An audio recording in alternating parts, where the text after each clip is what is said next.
खुशी आ गए पहुंच गए खैर नाल असां गुलकी संगत साथ भी नाल आ गई असां भी आ गए। ये सारी लोकेशन है गुलकी दा मेन जरा इहो ही वे स्टॉप ही वे स्टेशन है गुलकी दा ही वे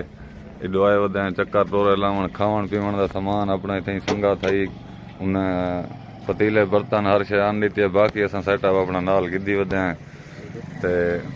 इधो देखो ये फिल्टर लगा पानी वाला गुलकी दे विच ये मस्जिद ही वे खैर नाल जरा ना इत्थां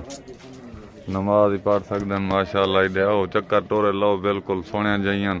मजीद असां खा पी कने तिथों वेसूं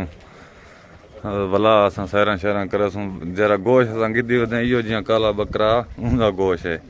ये निकड़े नन्हे मुन्ने साडे भतीजे इकट्ठे हैं याती हुन ये हुन नाल जरा ना बिलाल साडा गोदा असां अपने खावण पीवण दे असां आप करने किसी मजदूरां दा काम काई नहीं होना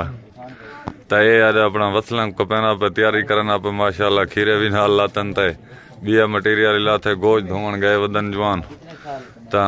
नाल नाल असां इंशाअल्लाह हुण तैयार करने अपन यही तो व्लॉग दिते दे बाद मजीद ये एंजॉय कीती करो साडी वीडियो को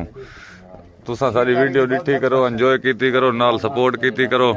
तो नाल सारे इकट्ठे गोदे वदन थे गोदा सलीम सारे पुराना यार अगे भी व्लॉग सारे शिकार ले खनन विकी उस्ताद जुम्मा खां इरफान भाई याती होना गोदा चक्कर लेने वदे हो अच्छा अच्छा आज यानी कि छुट्टी मनाने पे सैरो तफरी करने पे नाल बकरे का इंतजाम ही कीती वदे वे हैं उस्ताद जुनैद भी सारे यार इकट्ठे हुए ये भी अपना चसा चना वदे जुनैद उस्ताद आज सैर करन आए ओदी गुलकी दी जी हां माशाअल्लाह अच्छा वालेकुम सलाम विवारे सारे को मुबारक देना बेटे सलाम देना बेटे वे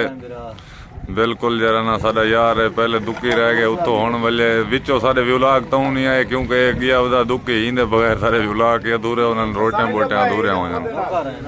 बातें आ गए तो बस अज रोटियां बोटियां खुल गए चक्कर टोरे ते भी आ गए बस यार कट्ठे थी गए याद किते ने अजा कल असां उडो वल्ले तो बात अज ने ए यार तैयार बस को ए जपियां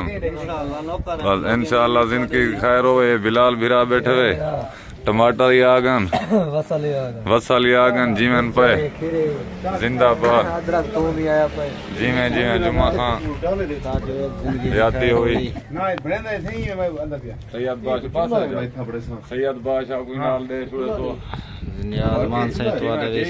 बेहतरीन है माशाअल्लाह सही लोकेशन है